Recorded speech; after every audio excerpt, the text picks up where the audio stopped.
Con questa legge sostanzialmente certificate la possibilità di intervenire su terreni sottoposti a vincolo idrogeologico senza autorizzazione,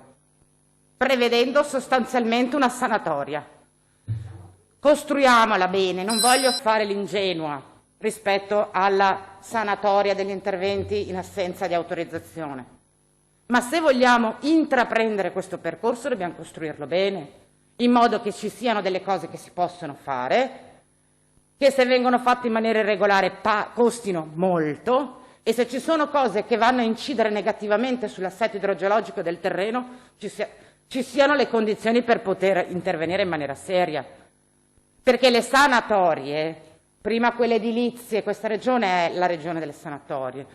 la Lega è il partito delle sanatorie, quelle edilizie, quelle fiscali, ci mancano anche quelle nei temi ambientali e abbiamo fatto bingo.